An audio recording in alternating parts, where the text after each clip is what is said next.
안녕하세요, 슈퍼서민입니다. 오늘은 원달러 환율에 대해서 말씀을 좀 드려볼까 하는데요. 오늘 달러 환율이 굉장히 많이 치솟았어요. 그래서 그런 현상에 대한 배경과 원인에 대해서 한번 알아보고, 최근에 달러 변동성이 굉장히 큰데 그 기저에 있는 글로벌 시황에 대해서 한번 알아보도록 하겠습니다.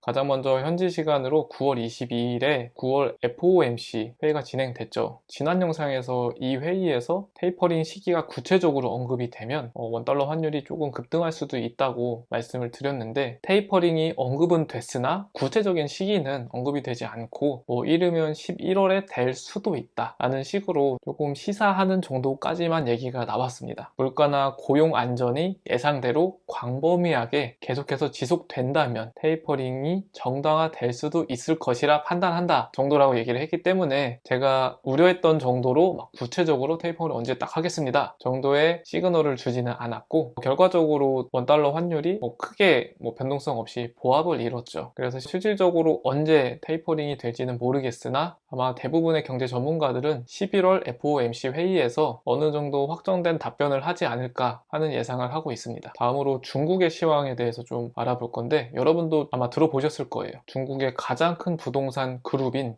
헝다그룹이 지금 파산 위기, 디폴트 위기에 처해 있는데요. 엄청난 부채를 짊어지고 유동성 위기에 좀 빠진 거죠. 그래서 투자자들에게 채권 이자를 제대로 주지도 못하고 채무 불이행, 즉 디폴트 선언이 될 수도 있는데, 지금 만기 날짜가 9월 29일 내일입니다. 그래서 내일 약 한화로 560억 원 정도를 지급을 해야 되는데, 만약에 이날 채권 이자를 지급을 못한다 하면은 유동성 문제가 해결이 될 수 없다고 판단이 되고 디폴트를 선언하고, 이렇게 되면 파산의 수순을 밟게 되겠죠. 만약에 중국 최대 부동산 그룹인 헝다그룹이 파산이 된다, 중국의 금융에 아주 큰 충격이 있을 테고, 중국과 굉장히 밀접한 경제 밀접성을 갖고 있는 우리 대한민국도 아마 좋지 않은 영향이 미칠 것으로 예상됩니다. 개인적으로 중국 헝다그룹의 이런 생존은 중국 정부의 의지에 따라서 조금 바뀔 수도 있다고 생각을 하는데요. 중국 정부 입장에서는 지금 이 헝다그룹을 살리기도 조금 애매하고, 그렇다고 파산시키기에도 조금 부담이 있는 상황입니다. 중국의 상황을 보면 시진핑 주석이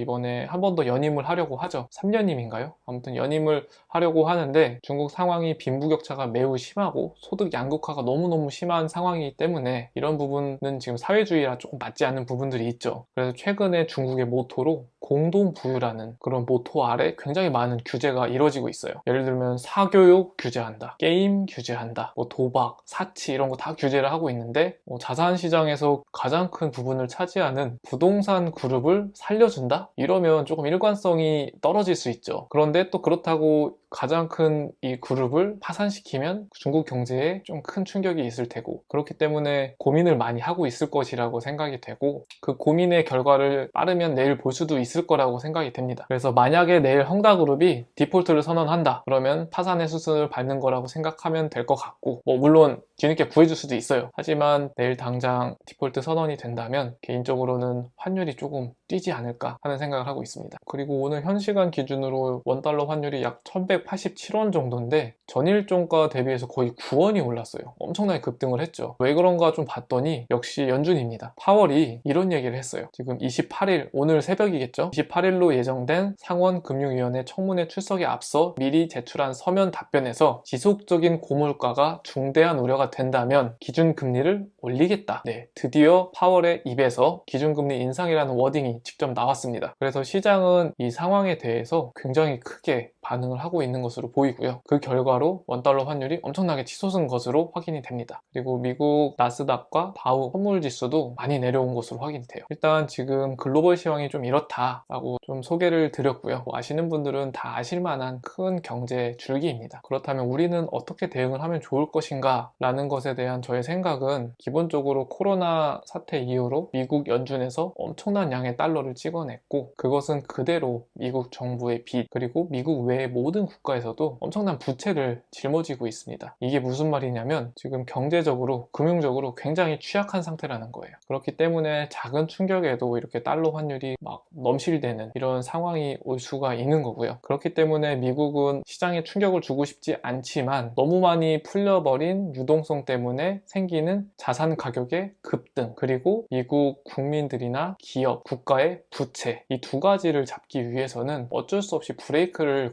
걸어야 됩니다. 그게 아마 1단계로는 테이퍼링이 될 테고 2단계로는 기준금리 인상이 되겠죠. 그러니까 저는 개인적으로 테이퍼링과 기준금리 인상은 언제 되느냐는 시기는 달라질 수 있으나 되긴 된다 라고 생각을 하고 있고, 그런 대전제 하에 달러 투자를 진행하고 있습니다. 즉 테이퍼링이 되면 달러 가치가 올라가고 기준금리 인상이 되면 달러 가치가 올라갈 거기 때문에 그 전까지는 달러를 매수하는 전략을 갖고 있고, 그 이후에 달러 가치가 많이 올라가고 다른 자산의 가치가 좀 내려왔을 때 이제 포지셔닝을 변경하는 큰 줄기를 갖고 투자를 진행을 하고 있고요. 여러분도 이 시나리오를 저랑 다를 수 있겠지만 여러분만의 시나리오를 한번 써보시기 바랍니다. 여러분만의 시나리오를 한번 써보시고 경제 뉴스를 보시다 보면 좀 재밌으실 거예요. 아, 내 시나리오가 이랬는데 조금 다르게 나왔네, 조금 수정해야겠다. 내 시나리오대로 나와주는구나, 좀 더 기다려 봐야겠다 해서 시나리오를 한번 써보시고 그에 맞게 대응을 한번 해보시는 게 성공률도 아마 조금 높을 테고, 그리고 이렇게 하나씩 공부를 해나가면서 경제 지식이 쌓이는 게 아닐까 싶습니다. 네, 오늘도 부족한 영상 봐주셔서 감사하고 좋은 밤 되시기를 바라겠습니다. 고맙습니다.